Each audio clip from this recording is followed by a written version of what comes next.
Oh yeah, the Red Zone GPA. What is it? How do we use it? Why is it? Everything. So, as you probably noticed, if you've done a search on the Blue List, that these school profiles will have what's called a Red Zone GPA right in the center. This can also be narrowed down in your filters over here. You can search by certain GPAs. And if you go here to your hearted list, you will see schools are in a descending order with the highest red zone GPA down to the lowest from the reach to the safe schools. So the question is, how does it work? Well, a while ago, when we first started working with families building college lists, one of the things we realized is they would look at percentage odds, like 17% admittance rate or 14%, and they would look like deers in headlights because they didn't really understand how they measured up to that. Because 17% of admitted students of 3.0 GPAs, of 4.5s, a mix, how many, who's who's going to get in? It all gets very confusing. So we really wanted to kind of settle down on a metric that could help our families build a very clear backbone or a very clear structured list that would have everything broken down into the five categories as we see here. The green schools being the ones that most likely will A, be safe, but also give you merit aid. They're going to incentivize you. These schools here might, and if you're lucky, you might get an orange or red to give you merit aid as well. But a lot of times you're just lucky to even get into an orange or red because those are your high target and your reach schools. So let's go back again to the red zone GPA. So let's say that I have taken Oh, well, let me go backtrack for a second. So before we get into calculating it, why are we using the grades that we're using? So a lot of high schools in ninth grade have different options. Some of them, if I go over here to the honors checker and I look up a high school, I will see that this school may have a lot more ninth grade options like human geography or uh, Algebra 2 honors or geometry honors or whatever classes this school may offer. Then I may go to another high school, and I'm not going to do it now, but that high school may have only one or two AP courses, if any.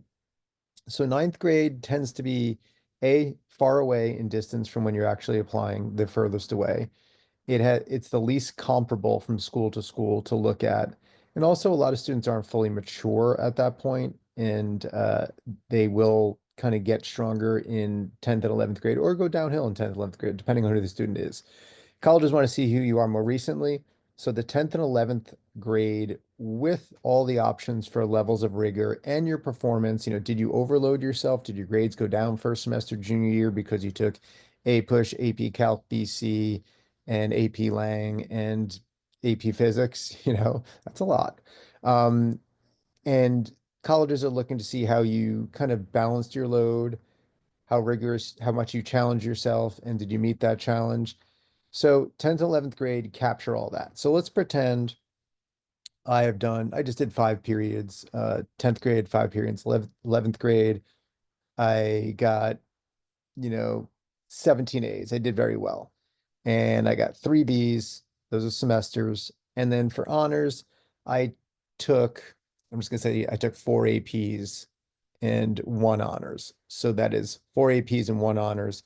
So that is going to be 10 semesters of honors. All the information on how to do this is over here, and it's very simple to do. And then I can calculate. So that gives me a 4.2. I go to my profile, I edit it, I enter 4.2 here. And depending on the major, if I'm going for, one of the high resource impacted majors like these guys here, I will need to click yes. If I'm going to a more general major like psychology, English, sociology, some schools business, some schools not, I can click no. I'm going to update my profile.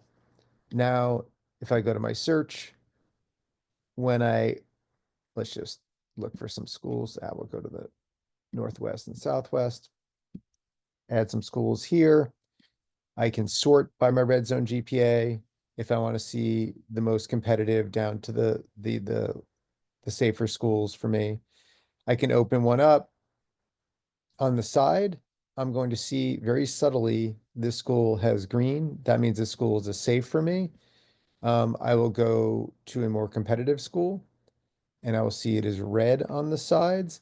And then I will see if the school has common overlaps. I will see how these schools also compare to my GPA. And I can heart or unheart them as I go. And that will affect my hearted list over here, where ultimately, when all is said and done, I'm really trying to create a balance, proportion of green to yellow to orange to red. And then, I'll have a solid list. We recommend students start out really big, make a, large overstuffed list, and then whittle it down in a proportioned manner. And if you're going for merit scholarships, you build up your green and yellow more. If you are less interested in that and more focused on, reaching for more schools, you may build up your red and orange more. But remember, these are reaching high targets. So don't just think if I apply to more of them, odds are I'll get into one. That's faulty logic because the list could get cut off like right here and you only get into the ones below. So you really need to understand, care about, and fall in love with the schools down here as well. We promise you there are enough schools for everybody to have wonderful reach schools, high target, target, low target, and safe schools like top to bottom. You just got to find your matches. So get out there and happy listing, everybody.